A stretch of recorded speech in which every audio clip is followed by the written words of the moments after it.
महाराष्ट्रात आणि देशामध्ये आरक्षणाच्या मागणीची आग लागलेली असतानाच त्यातच मागासलेल्या जातींना समाजाच्या बरोबरीने उभं करण्याकरता डॉक्टर बाबासाहेब आंबेडकरांनी संविधानामध्ये मागासवर्गीय, आदिवासी, ओबीसी इतर सगळ्या प्रवर्गांना रिझर्वेशन त्या ठिकाणी दिलं।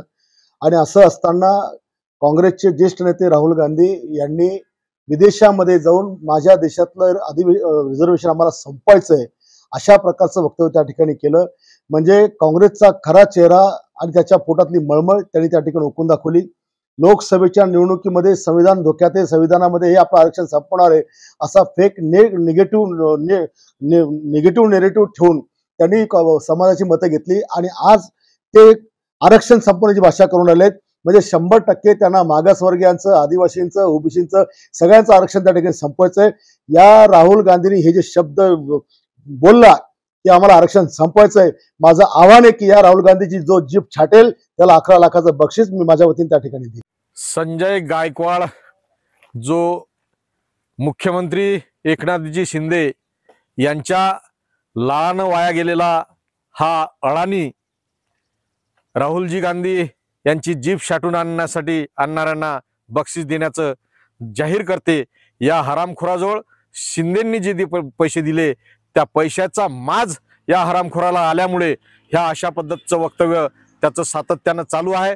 अनेक वेळा अशा पद्धतीनं तो वक्तव्य करते, त्याचीही कुठेतरी जिरवा लागेल आणि येणाऱ्या काळात काँग्रेस पक्ष त्याची जिरवणार आहे हेच मी या प्रसंगी। बाबा आमटे, आदरणीय बाबा आमटे नेहमी म्हणायचे की आनंदवन बंद करणं हा आमचा उद्दिष्ट आहे। म्हणजे काय, आनंदवन बंद करणं म्हणजे ज्या दिवशी कुष्ठरोगी बंद होतील त्या दिवशी आनंदवनची गरज आपल्याला राहणार नाही असा त्याचा अर्थ होतो। तसंच ज्या दिवशी समानता पूर्णपणे एस्टॅब्लिश होईल त्या दिवशी आपल्याला आरक्षणाची गरज राहणार नाही असा राहुलजींचं म्हणणं असंच होतं, दुसरं काही नव्हतं। पण विपर्यास ही जी मंडळी आता सत्तेत आहे ते विपर्यास करतायत। मग ते पंतप्रधान असो किंवा मग अमित शहाजी असो होम मिनिस्टर किंवा आमचे आदरणीय मुख्यमंत्री असो एकनाथ शिंदे साहेब किंवा फेक नरेटिव्हचे बादशहा आमचे बंधू आदरणीय फडणवीस साहेब असो।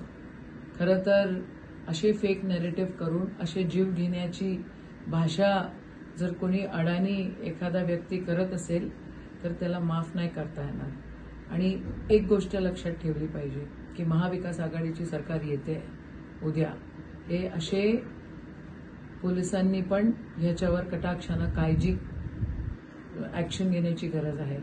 तुम्ही जर अशा लोकांना असं बोलू देत असाल तर मग महाराष्ट्र पण तुम्हाला माफ करणार नाही आणि देशही माफ करणार नाही। एक लक्षात ठेवा, राहुल गांधींच्या केसालाही धक्का लागता कामा नाही।